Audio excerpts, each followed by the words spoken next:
Hello students. Now the question is antigen binding site in an antibody is found between option A two light chain, option B two heavy chain, option C one heavy chain and one light chain, and option D either between two light chain or between one heavy and one light chain depending upon the nature of antigen. तो सबसे पहले देखते हैं यहाँ पे antibodies क्या होते हैं। एंटीबॉडीज क्या होते हैं? एंटीबॉडीज का मतलब है व्हेन व्हेन अ ग्लाइकोप्रोटीन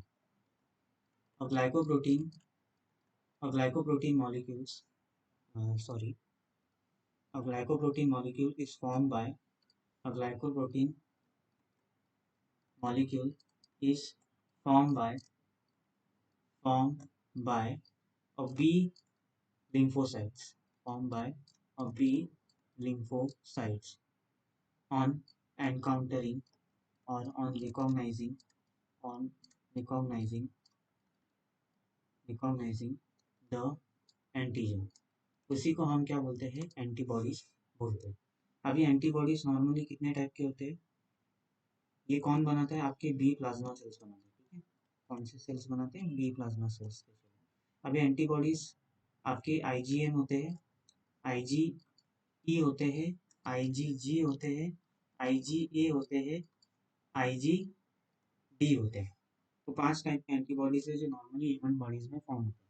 ये नॉर्मली कहाँ पे फॉर्म होता है? प्राइमरी रिस्पॉन्स में प्रोड्यूस होता है, ये सेकेंडरी रिस्पॉन्स में प्रोड्यूस होता है, ये नॉर्मली एसोसिएट होता है इन्फ्लामेशन के लिए या इन्फ्लामेटरी रिस्पॉन्स के लिए ये एसोसिएट होते हैं। उस टाइम पे एंटीबॉडीज प्रोड्यूस होते हैं जो इन्फ्लामेशन कॉज करते हैं। ये नॉर्मली क्या प्रोवाइड करते हैं? पैसिव इम्यूनिटी प्रोवाइड करते हैं। You can say passive immunity provide करते हैं टू द न्यूबॉर्न बेबी। और ये नॉर्मली आपके मैच्योर बी सेल्स पे आपको मिलेंगे, मैच्योर बी सेल्स पे आपको मिलेंगे। तो अभी हमें पूछा है कि एंटीजन बाइंडिंग साइट कहाँ पे प्रेजेंट होता है एंटीबॉडी का। तो ये एंटीबॉडीज का क्या है? स्ट्रक्चर है, the structure of antibodies. Now the antibodies as a Y shape structure. ये कैसा है? एक वाई शेप स्ट्रक्चर है। अगर इसका स्ट्रक्चर देखोगे ना तो ये एक वाई शेप स्ट्रक्चर है, जिसमें ये जो होता है ना, ये वाला चेन होता है लाइट चेन, ये वाला चेन होता है लाइट चेन, ये वाला चेन होता है हैवी चेन, ये वाला चेन होता है ऐसा हैवी चेन। ओके, यहाँ पे ऐसे एंड टर्मिनल्स होते हैं, ये एंड टर्मिनल्स जिन्हें हम एंड टर्मिनल्स बोलते हैं। यहाँ पे भी मैं ऐसा लिख सकता हूँ एंड टर्मिनल्स, एंड टर्मिनल्स। ये होते हैं सी टर्मिनल्स, ये होते हैं आपके सी टर्मिनल्स। ओके, ये होते हैं वेरिएबल रीजन, ये होते हैं वेरिएबल रीजन, वेरिएबल रीजन। ये आप बोल सकते हो ये होते हैं आपके constant region, constant region. Okay, वैसे ये भी कांस्टेंट है, ये है वेरिएबल हैवी चेन के, ये कांस्टेंट, ये वेरिएबल। ठीक है, ये वेरिएबल और ये भी कांस्टेंट रीजन। ठीक है, तो अभी हमें क्या बोला है? हमें क्या बोला है? जो एंटीजन बाइंडिंग साइड है वो किसके बीच में रहता है? वो रहता है एक हैवी चेन और एक लाइट चेन के बीच में। यू कैन सी ये लाइट चेन है और ये हैवी चेन है। तो इसके बीच में जो एंड टर्मिनल होता है, यहाँ पे एंटीजन आके क्या होते हैं? बाइंड होते हैं। यहाँ पे एंटीजन, इसे एंटीजन बाइंडिंग साइड बोलते हैं। क्या बोल सकते हैं? Antigen binding side.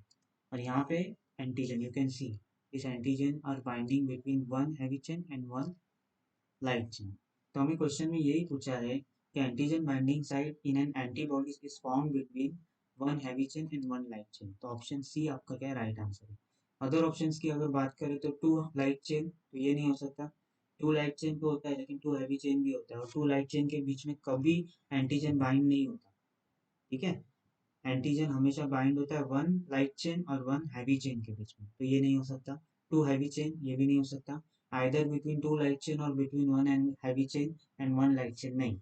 To light chain के बीच में कभी एंटीजन बाइंड नहीं होता, वो हमेशा वन हैवी और वन लाइट चेन के बीच में ही बाइंड होता है, तो ये भी नहीं हो सकता। ठीक है, और उसके अलावा यहाँ पे ऐसे डाइसल्फाइड बॉन्ड्स होते हैं। ठीक है, यहाँ पे क्या होते हैं? आपके डाइसल्फाइड बॉन्ड्स होते हैं, इसे हिंज रीजन बोलते हैं, और इनके बीच में भी ऐसे डाइसल्फाइड बॉन्ड्स प्रेजेंट होते हैं। ठीक है, fine, to stabilize the structure of antibody.